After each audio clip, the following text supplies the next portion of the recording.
Another way you can provide students with personalized audio feedback on their work in Google Slides is by using a voice recording tool such as Online Voice Recorder to record audio notes or voice notes in which you provide students with timely, meaningful, and specific feedback.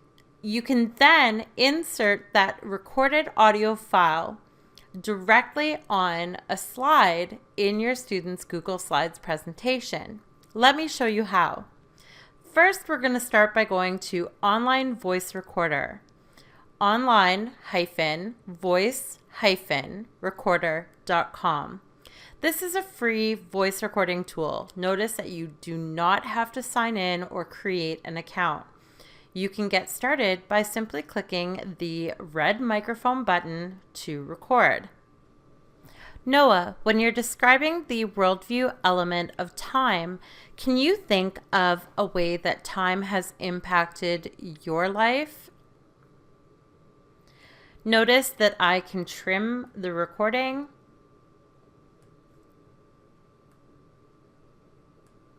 and I can play the recording to preview it before I save or download the recording file. Noah, when you're describing the world...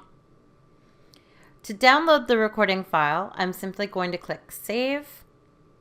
And notice that this record file is going to save directly to my device.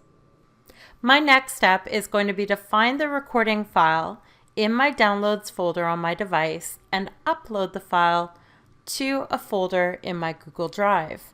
So I'm looking at my Google Drive right now and notice that I've created an audio recordings folder for all audio recordings. I can simply open my File Explorer, go to my Downloads folder and find that audio recording and simply drag it over and drop it on top of that audio recordings folder in Google Drive. That's going to upload that file. Now, one thing that's really important to remember is before you insert the audio file onto a slide in Google Slides, you're going to want to set the sharing permissions. So what I can do is I can open this folder and set the sharing permissions of the individual file, or I can set the sharing permissions for the whole folder, and then everything inside that folder will have the same sharing permissions. Let's set the sharing permissions for the whole folder. I'm going to simply right-click on this folder and select Share.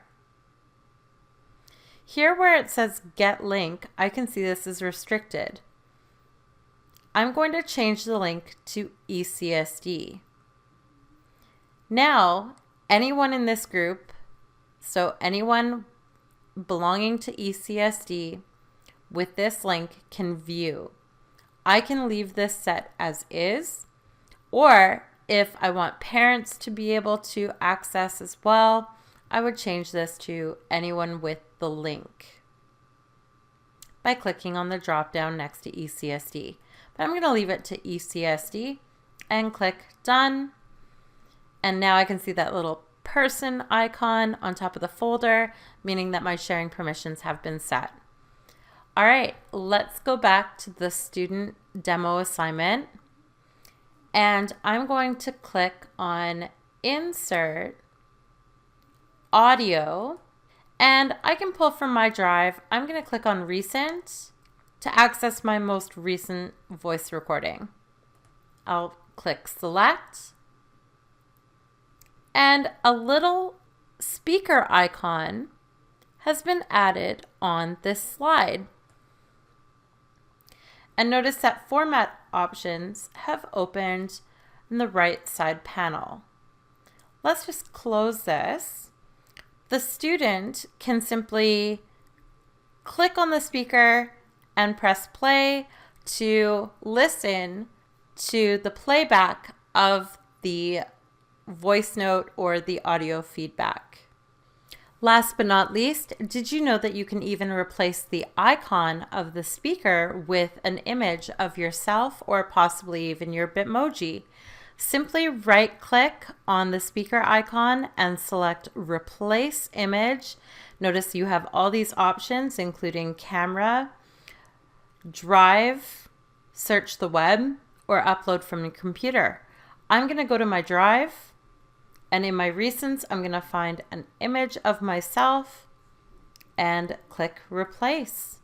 We'll give that a minute to load, and now I can go ahead and resize and move my image to where I want to place it on the slide. Now when the student clicks on my picture, they can then press play and listen to the feedback that I've provided for them.